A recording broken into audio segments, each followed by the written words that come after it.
হর হর মহাদেব। সকল দর্শক বৃন্দকে নমস্কার, প্রণাম। আজকে যা দেখছেন তা একটি ছোট্ট ব্লগ। আমাদের গ্রামের পুজো, শিব পুজো, গাজন বলা হয়। সেই গাজন পর্বের জন্য একটি ছোট্ট ব্লগ করছি। এই যে দেখছেন, এখানে দুপুরবেলা স্নানে যাচ্ছে ভক্তবৃন্দ। সমস্ত ভক্তবৃন্দ আজ যে প্রতিষ্ঠিত পুকুর আছে সেই পুকুরে স্নান করতে যাচ্ছে। এরপরে সন্ধ্যাবেলার না, সন্ধ্যার দৃশ্য দেখতে পাবেন একটু পরেই, যেখানে সমস্ত ভক্তবৃন্দ স্নান করবে, তারপরে শিবের নামে নেচে নেচে আসবে।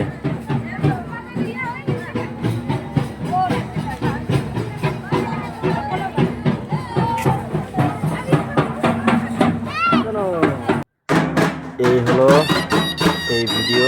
এখানে দেখছেন রাত্রি হয়ে গেছে।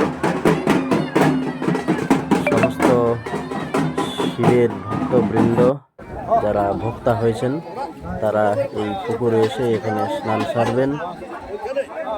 স্নান সারা হওয়ালে সবাই এখান থেকে শিবের নাম নিয়ে নিয়ে নেচে নেচে আর শিবের মন্দিরে উপস্থিত হবেন।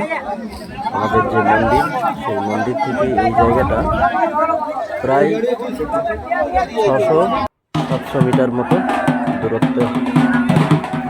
এই জায়গার থেকে এখন স্নান চলছে, ভিড় জমছে ধীরে ধীরে।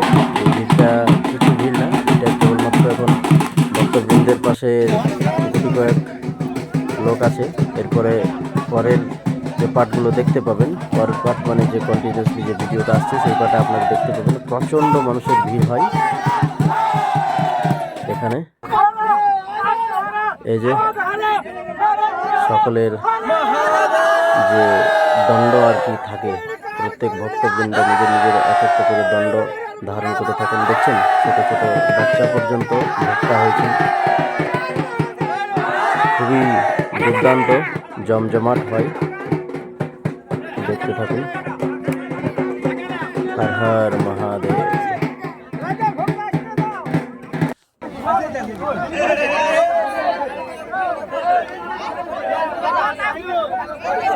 এখানে স্নান সারা হয়ে গেছে সকলের। ছোট্ট করে পুজো অনুষ্ঠান যেটা করার তা হয়ে গেছে। সবাই নিজের নিজের দণ্ডটি একসঙ্গে ধরে লম্বা একটা বাঁশের মতো করবে। আর এখান থেকেই ঢাক ঢোল বাদ্য সমেত শুরু হবে শিবের নামে জয়যাত্রা, যা এই পুকুর পাড় থেকে শুরু করে যাবে মন্দির পর্যন্ত। এরকমভাবেই মন্দির পর্যন্ত যাবে সবাই আনন্দ ফুর্তি করে। অনেক ভক্তা হয়েছে। এর মধ্যে কিছু বার্ষিকী আছেন যারা প্রতি বছরই করেন, আর এর মধ্যে আবার এমনও অনেক থাকেন যারা কেবলমাত্র 3 বছর করেন, যারা আজীবন করতে পারবেন না বা সংকল্প করে রাখেন না, এরকমও হয়। তো 3 বছর করার পর ছেড়ে দিয়ে আবার কোনো সময় ইচ্ছা হলে আবার করেন। কেননা আমাদের এখানে না, আমাদের তো সবার ক্ষেত্রেই এটা নাকি কথিত আছে যে 4 বছর পর পর হয়ে গেলে সারা জীবন করতে হয়। তো কেউ কেউ সেটা পারেন, কেউ কেউ সেটা পারেন না, যার জন্যে অনেকেই থাকেন যারা 3 বছর করে ছেড়ে দেন। বাকি আছেন যারা প্রতিনিয়ত প্রতি বছর করেন।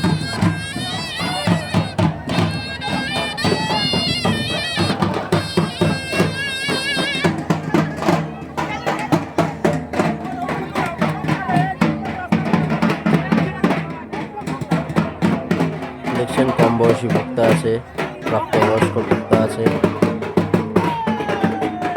এবং প্রাপ্তবয়স্কেরও ঊর্ধ্বে, মোটামুটি 50-এর ঊর্ধ্বেও বয়স এরকমও ভক্তা আছেন।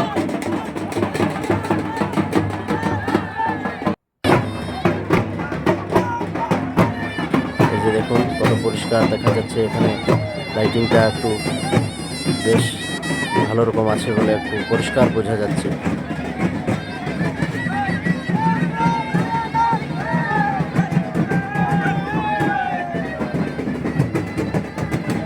সবাই সকলে সমস্বরে বোম বোম ভোলেনাথের জয় জয়কারা দিচ্ছেন।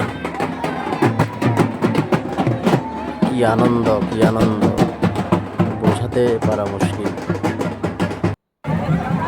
এই যে এখানে আবার অনেকেই যারা ওইরকমভাবে চলতে পারবেন না বা এরকমই ভাবে ভক্ত হবেন, ইয়ে করা থাকে, মানত করা থাকে, তারা এরকমভাবে করেন যাদেরকে এরকম সাজিয়ে নিয়ে আর ভক্তা সাজিয়ে উপরে নিয়ে যাওয়া হয়। উপর থেকে ওনারা ওই উপরের ভক্তারা ফুল ছড়বেন, নিচে সবাই সেই ফুলগুলো সংগ্রহ করে রাখেন। দুর্দান্ত জপনামাত দেখছেন। এরপরে দেখতে পাবেন ভিড়, দেখুন শয়ে শয়ে লোক, সহস্রাধিক মানুষজন ভক্তবৃন্দনীর সাথে আমাদের মতো আমজনতা এই পার্বণ উপভোগ করেন।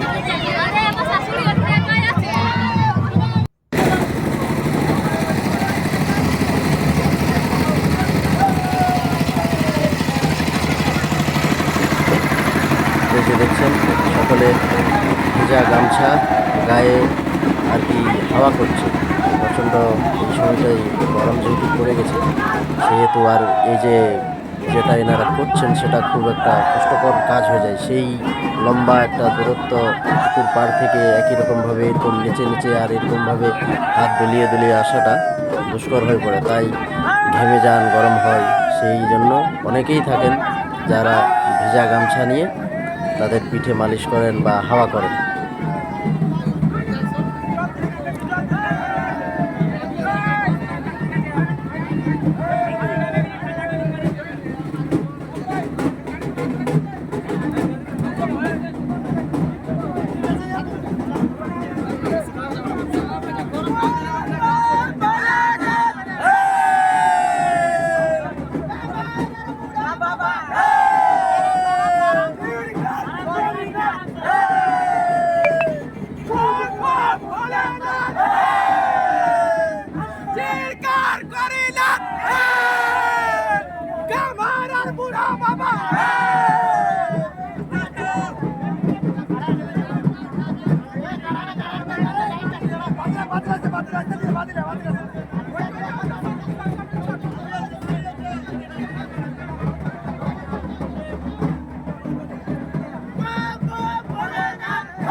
সমস্ত ভক্তমণ্ডলী এবার মন্দির প্রাঙ্গণে উপস্থিত হয়ে গেছেন।